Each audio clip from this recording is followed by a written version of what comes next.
Если мир был бы подобен океану, и в океане имелась бы жемчужина, этой жемчужиной был бы Бадахшан. А сердце Бадахшана – это таджикский национальный парк. Кто не бывал на Памире, тот не знает мира. А кто не был в национальном парке, тот не знает Памира. Бадахшан отличается богатством природных и климатических контрастов и представляет собой уникальный регион для организации национального парка. Ледники и снежники, высокогорные пустыни и густо покрытые растительностью долины, обилие рек, озер, естественных термальных и минеральных источников, разнообразие горных пород, экзотичность и ценность животного мира, наличие особых рекреационных ресурсов для активного и экстремального отдыха – все это с давних времен привлекало внимание ученых и путешественников.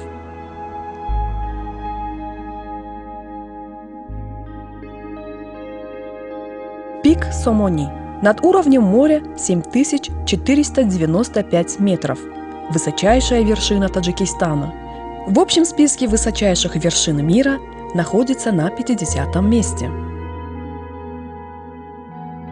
Горные озера – это синие глаза вершин.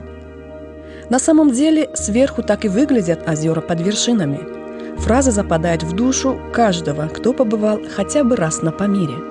И приходится вспоминать ее и думать над смыслом сказанного. Крупнейшими озерами Таджикского национального парка являются Сареская, а также озера Каракуль и Яшилькуль.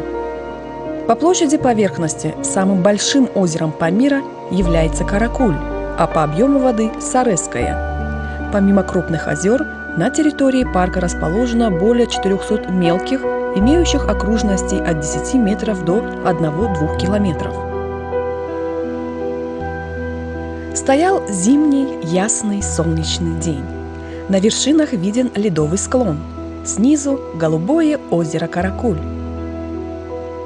На фоне искрящегося белого снега он напоминает человеческие очи, смотрящие куда-то вверх. Это неповторимой красоты горные озера. Кажется, они вечно смотрят своими голубыми глазами на горные вершины, которые отражаются в водах этих озер.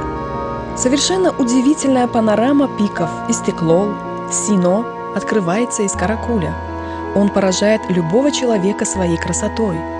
Цвет воды этого озера в течение дня меняется от фиолетового до голубого. Озеро Каракуль представляет собой водоем ледникового происхождения. Его объем 380 квадратных метров при максимальной глубине 238 метров. Над озером проживает каракульский голец. Это маленькие 8-10-сантиметровые рыбки, которые живут только в этом озере и поэтому считаются эндемиком этого места. Вода в Каракуле соленая, других рыб в озере нет. Из мира птиц индийский гусь, прилетающий летом свить гнездо, которое покидает в сентябре месяце уже со своими птенцами. Вода в озере холодная. Ее температура даже в самое жаркое время не превышает 80 градусов. Это отличное место для экстремалов и любителей покататься на парусниках. По дороге в Каракуль не только наслаждаешься красивыми ландшафтами, но и не остаешься в стороне от историко-культурного места – Таджикского национального парка.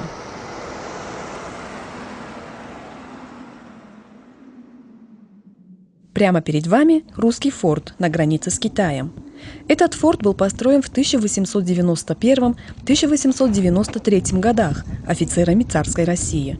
Офицеры царской армии были очень грамотными и отличными дипломатами.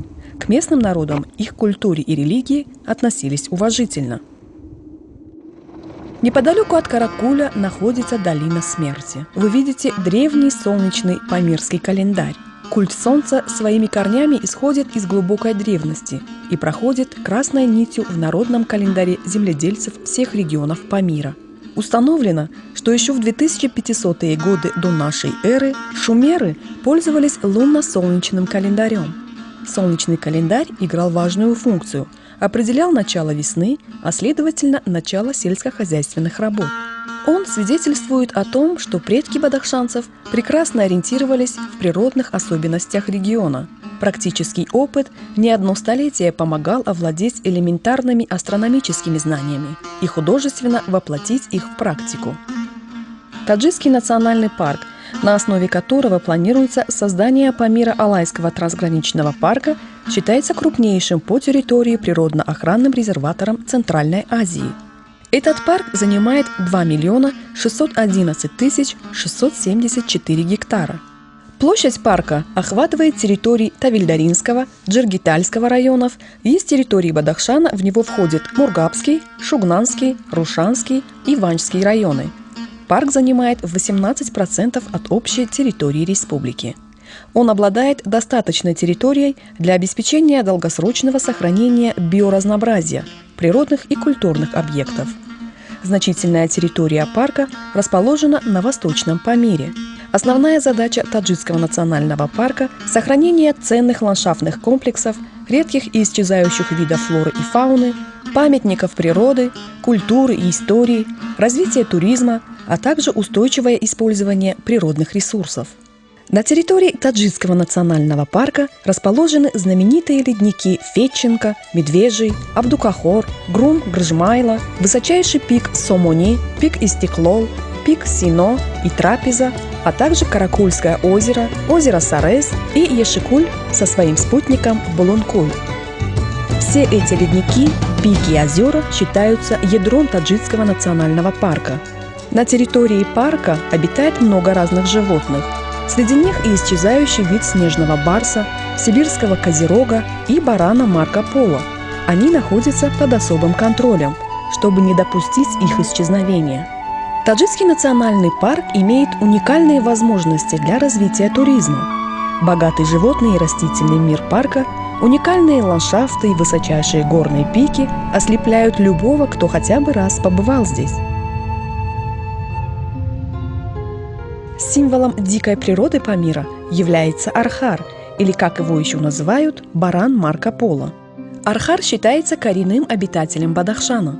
Могучие и красивые рога более 700 лет назад поразили венецианского торговца и путешественника Марко Поло во время его путешествия из Бадахшана в Китай. Изумительная природа края, богатая фауна и флора, суровые зимы Памира и великолепный горный баран надолго остались в памяти путешественника. А горного барана называют в честь торговца и путешественника, потому что европейцы впервые из материалов Марко Поло узнали про этот вид баранов. Архар считается редким животным и потому занесен в Красную книгу. Трудно оценить численность горного барана на большой территории Памира в связи с неровностью рельефа и труднодоступностью места обитания вида. Кроме того, баран Марко Поло совершает миграцию на стыке границ Таджикистана, Китая, Афганистана и Пакистана. В зависимости от сезона года имеет нестабильную численность в пределах того или иного ареала. Многие специалисты и эксперты уверены, что в Таджикистане общая численность Марко Поло не превышает 7-8 тысяч особей. Сопоставление данных по динамике численности горного барана свидетельствует о катастрофическом сокращении численности этого вида.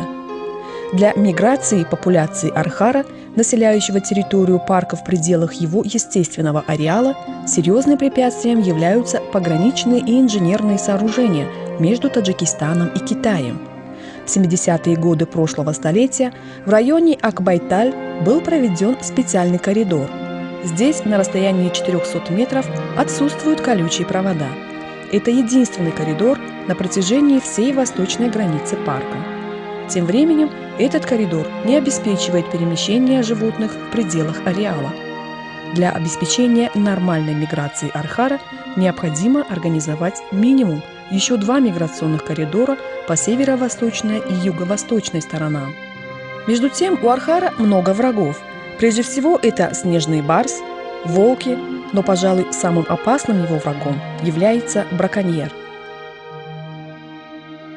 Другой редкий представитель животного мира Памира – это сибирский козерог. Он является просто лакомством для снежного барса. Общая численность сибирского козерога по всему Таджикистану ориентировочно составляет 17 тысяч особей.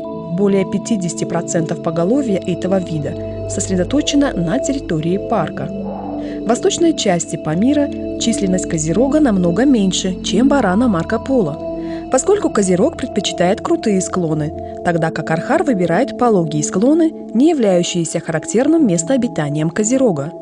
Эти два вида в Восточном Памире занимают одни и те же долины, и если для них существует подходящий ландшафт, могут пастись на одних и тех же альпийских лугах.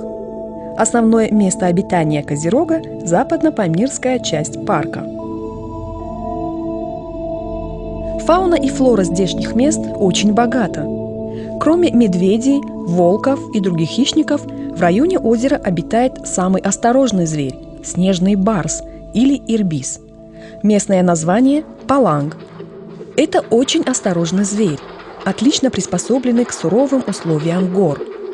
По величине снежный барс примерно с леопардом. В длину он достигает 120-150 сантиметров, причем хвост длиной около 90 сантиметров, при массе 23-41 килограмм. Тело снежного барса вытянутое, приземистое, на сравнительно коротких лапах. Хвост длинный и благодаря равномерному густому опущению очень толстый. Такой волосяной покров служит отличной защитой от холодов. Этот пушистый зверь белого цвета, покрытый темными размытыми пятнами, совершенно сливается с тающим снегом, перемешанным с землей и камнями. Летом барс живет около снежной линии, а зимой вслед за копытными спускается вниз. Снежный барс практически не имеет врагов. Опасны для него лишь стая волков или пастушьи собаки, да и то, когда их много. Снежный барс обычно охотится в сумерках или на рассвете, когда тени и предметы сливаются и почти неразличимы. Снежный барс приближается к объекту своей охоты на близкое расстояние, чему в немалой степени способствует его окраска, а затем в 2-3 прыжка настигает жертву. Наиболее удобное место для нападения выбирает, затаившись на дереве, скале или среди камней. Затем неожиданно падает на спину жертве и вонзает ей в горло свои острые зубы. Промахнувшись, как правило, не гонится за добычей, так как он по своим физическим данным уступает ей в скорости. Не без основания барса называют пастухом диких козлов. Охотясь на диких козлов, он вынужден совершать вместе с ними вертикальные кочевки. В снежные зимы животные спускаются в поисках корма довольно низко, а снежный барс следует за ними словно тень. Обычно он идет параллельно, выше или ниже их, чтобы подобрать удобный момент для нападения. Настигнув жертву, барс остается возле нее несколько дней, до тех пор, пока не съест свою добычу. Охотится главным образом на копытных, иногда ловит зайцев, сурков, кекликов и уралов. По данным некоторых зоологов, у барса в последнее время снижается количество детенышей в помете. Это ухудшает его кормовую базу и разгул браконьерства. Территория парка считается ключевым участком ареала снежного барса. Общая численность барсов в Таджикистане оценивается ориентировочно в 200-220 особей.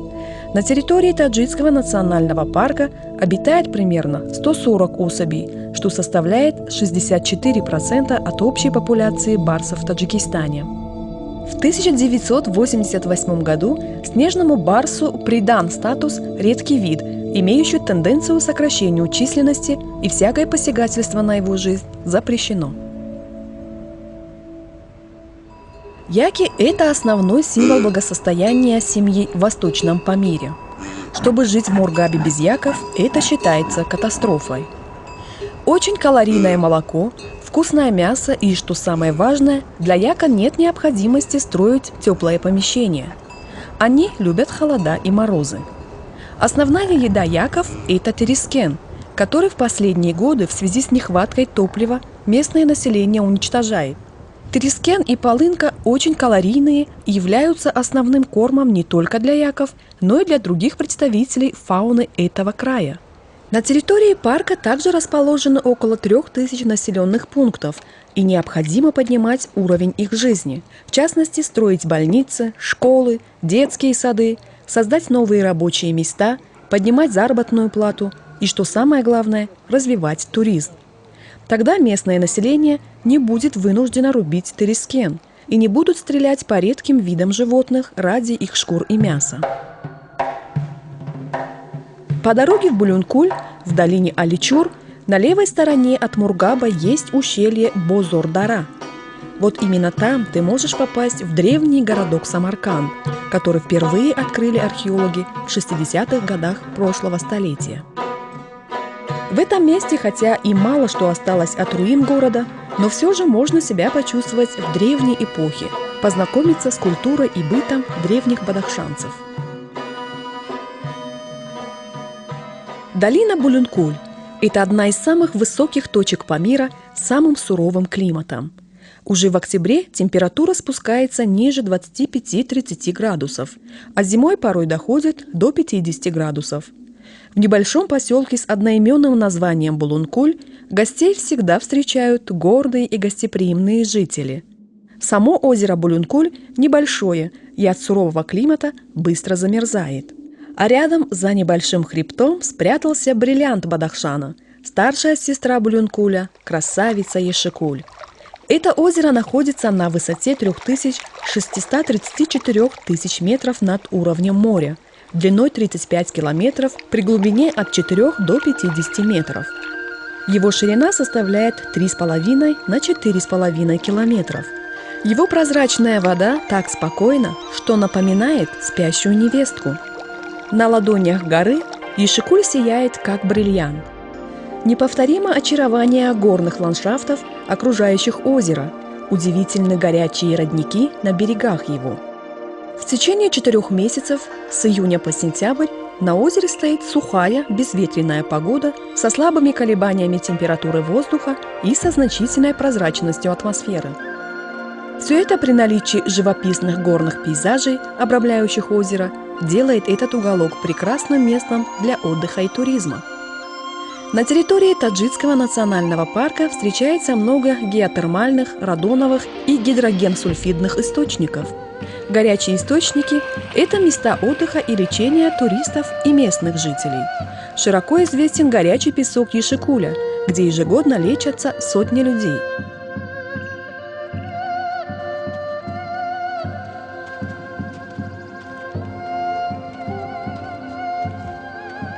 Крупнейшим озером Таджикского национального парка по объему воды является Саресское, площадью 86,5 квадратных километров. Впереди нас ждет райский уголок Бадахшана, но чтобы добраться до этого рая, надо идти много километров пешком. Конечно, очень устаешь, но это того стоит, так как перед вами открывается райское видение – озеро Сарес. Его длина около 56 километров, глубина около 500 метров, урез воды около 3262 метров над уровнем моря, объем воды более 16 кубических километров. Окружающие горы возвышаются над озером более чем на 2416 метров. Впадающая река Мургаб, вытекающая река Бартан. Озеро образовалось 5 или по старому календарю 18 февраля 1911 года после сильного землетрясения магнитудой в 9 баллов, когда река Мургаб была запружена в результате сильного оползня, похоронившего деревню Усой, образовав при этом естественную плотину высотой 567 метров. Наполнившаяся котловина в том же году затопила деревню Сарес, которая и дала название озеру. Озеро оставалось непроточным до 1914 года, когда в завале появились первые родники. Усойский завал также перекрыл впадавшую в Мургаб небольшую реку Шадау-Дарья, что привело к образованию другого, меньшего по размеру озера Шадау.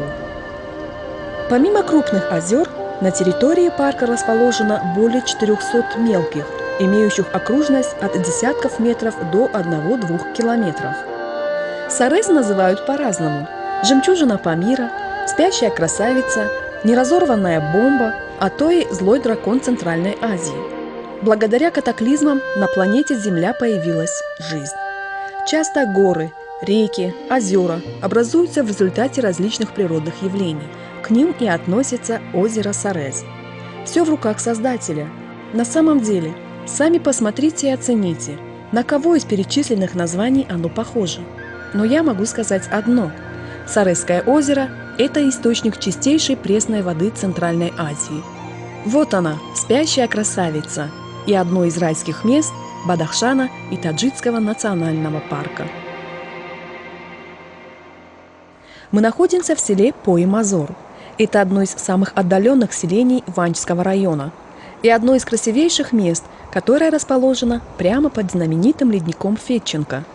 Само название поселка идет от исламских святынь, называемых Пои-Мазор. Для туристов, любителей горных пейзажей, это отличное место для отдыха. Отсюда открывается также прекрасный вид на ледник Фетченко. В селе проживают 36 семей. В целом это около 400 жителей, которые всегда рады гостям, в частности туристам. Почти вся вода Ванджа берет начало от Пои-Мазора. Ледник Фетченко длиной 77 километров, шириной 1,5 километра, толщиной 800 тысяч метров. Это один из самых больших ледников в Азии. У него есть много висящих губ, таких как Медвежий, Абдукахор и другие.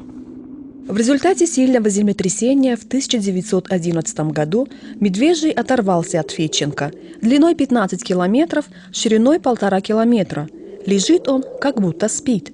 На самом деле этот ледник иногда движется. Сверху покрытый песком и камнями, он не показывает свое лицо. Восточнее расположен ледник Грум-Гржимайло длиной 37 километров и площадью 143 квадратных километра. Ледник Гармо, лежащий между хребтами Петра I и Дарвазским, имеет длину 30,4 километра и площадь более 114,6 квадратных километра. Кроме того, на территории Таджикского национального парка находятся ледники, длина которых более 20 километров, и ледники, имеющие длину более 2 километров. Они исчисляются десятками. Более 60 миллионов населения Центральной Азии обеспечиваются пресной водой от ледников Бадахшана. Подсчитано, что крупнейшая артерия Амударьи, река Пяндж, ежегодно с пределов Памира уносит в среднем 26-28 кубических километров чистой питьевой воды. Основной запас ледников и источников питания рек Таджикистана расположены на территории Таджикского национального парка, что в очередной раз говорит об уникальности этой территории. Важно отметить, что территория парка по запасам ледников и пресной воды не имеет аналогов в Центральной Азии. Ни в одной из стран Азии нет подобного места, похожего на громадный естественный холодильник, который создан природой и имеет огромные запасы чистой пресной воды. Исключительно эстетическую значимость этой территории придают вечно закованные в лед горные вершины, которые представлены 3 семитысячниками, 46-тысячниками и более 100 пятитысячниками. Высокогорные водопады кристально чистых вод Памира блестят на фоне солнечных лучей и при дисперсии образуют радугу, придавая уникальность территории Таджикского национального парка.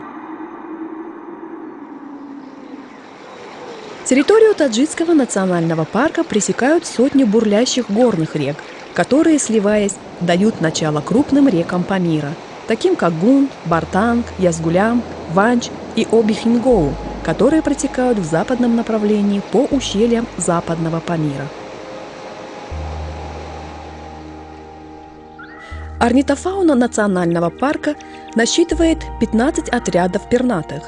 Если рассматривать фауну гнездящихся птиц Памира с точки зрения их происхождения, то многие из них считаются тибетскими, что доказывает близость и родство орнитофауны Памира и Тибетского Нагорья.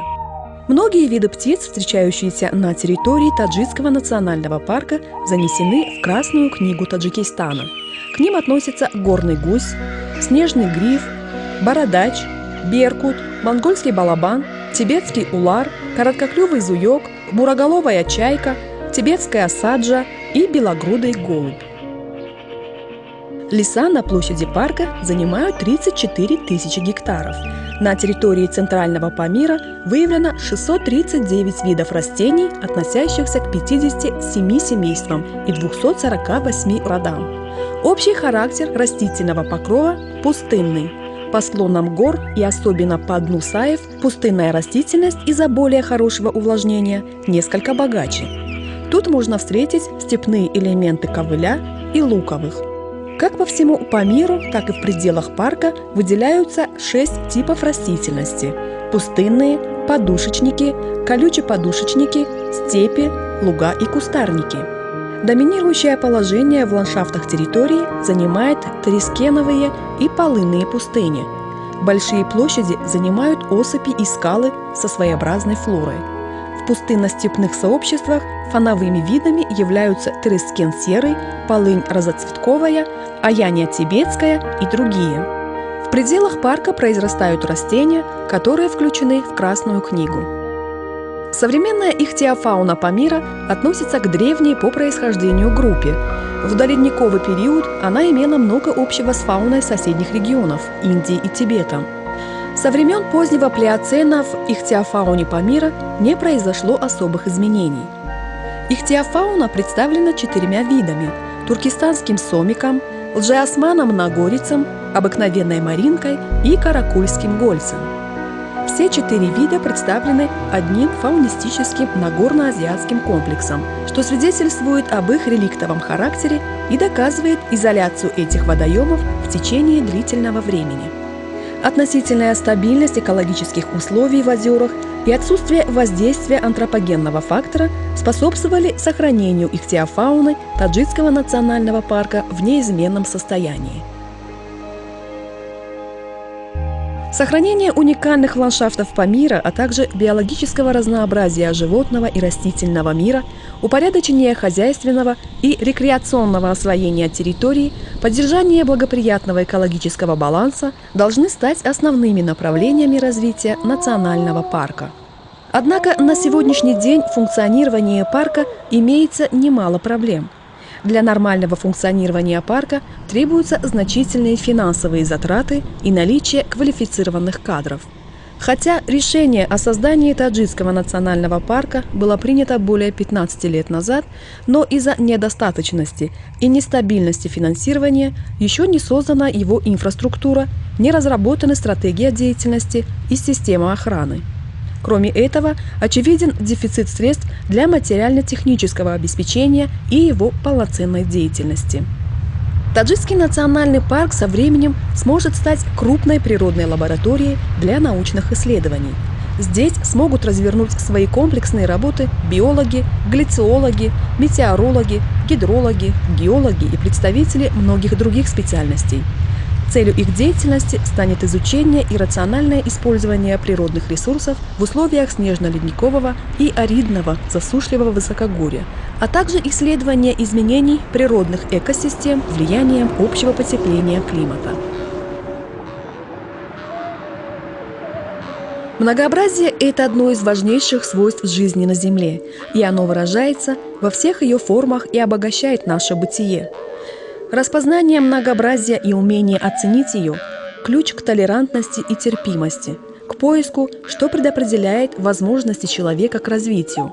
Но, к сожалению, человечество в погоне за глобализацией и централизацией, ускорением развития и материального обогащения порой не замечает эту ценность и невольно жертвует ею и тем самым создает угрозу самой уникальности жизни. Превосходящее всякую меру использование пресной воды, энергетических ресурсов, массовая вырубка леса, методы ведения сельского хозяйства и другие виды деятельности человека оказывают разрушительное воздействие на окружающую среду. На сегодняшний день под угрозой исчезновения находится более чем 7 тысяч видов животных и почти 60 тысяч видов растений. Это и стало причиной того, что международное сообщество в последние десятилетия стало заботиться о сохранении многообразия мира, как материального, так и духовного.